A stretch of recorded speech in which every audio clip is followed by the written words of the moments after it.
മരണപ്പെട്ട ആളുകൾ 298 ആണെങ്കിലും ഹോൾ ബോഡി ആയിട്ടല്ലല്ലോ മരണപ്പെട്ടവർ വരുന്നത്. ചിതറിത്തെറിച്ച പല പല കഷ്ണങ്ങളായി, പല പല ഭാഗങ്ങളായി. അപ്പോൾ അത് നൂറുകണക്കിനുണ്ടാകും. അതൊന്നും തിരിച്ചറിയാൻ പറ്റാത്ത പ്രയാസങ്ങൾ. തിരിച്ചറിഞ്ഞവരെ കൊടുത്തയച്ചു, പക്ഷെ തിരിച്ചറിയാൻ പറ്റാത്ത നൂറുകണക്കിന് ശരീരഭാഗങ്ങൾ. അപ്പോൾ ഇവരെയൊക്കെ സ്വന്തമായി സ്ഥലമില്ലാത്ത ആളുകളെ എവിടെ ബറയിൽ നടത്തും? പല പല സ്ഥലങ്ങളിലാക്കാം എന്ന് ആദ്യം പറഞ്ഞു, ഓരോ പഞ്ചായത്തിലും കിട്ടുന്ന ചെറു ചെറു കേന്ദ്രങ്ങളിൽ. അപ്പോൾ പിന്നീട് അതൊരു പ്രയാസമാണെന്ന് കണ്ട് ഒരു സ്ഥലം ഒരുമിച്ച് അവർക്ക് അന്തി ഉറങ്ങാനുണ്ടാകണം. കാരണം ഇവരാരും തിരിച്ചറിയപ്പെട്ടവരല്ല.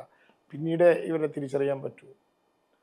അങ്ങനെ ഞങ്ങളൊരു പുത്തുമലയിലൊരു ബറയിൽ ഗ്രൗണ്ട് ഡിസാസ്റ്റർ ആക്ട് പ്രകാരം ഏറ്റെടുത്ത് ഓരോ ശരീരഭാഗങ്ങളും സർവ്വമത പ്രാർത്ഥന നടത്തി, ഗൂഗിൾ സല്യൂട്ട് ചെയ്ത്, ഓരോ കുഴിക്കും ഓരോ റവന്യൂ ഉദ്യോഗസ്ഥനെ ചുമതലപ്പെടുത്തി, അവിടേക്ക് മൃതശരീരങ്ങൾ സ്വന്തം അമ്മയുടെയും അച്ഛൻ്റെയും അനുജൻ്റെയും ഒക്കെ കൊണ്ടുപോകുന്ന അതേ വികാരത്തോടെ പരസ്പരം ആക്രമിക്കപ്പെട്ടിരുന്ന യുവജന സംഘടനാ പ്രവർത്തകർ രാഷ്ട്രീയവും മതവും ഒന്നും നോക്കാതെ ഒരുമിച്ച് നിന്ന് PPE കിറ്റിട്ട് കൊണ്ടുപോയി അടക്കം ചെയ്ത ലോകം ശ്രദ്ധിച്ച ഒരു സംസ്കാര ചടങ്ങാണ് അവിടെ നടന്നത്.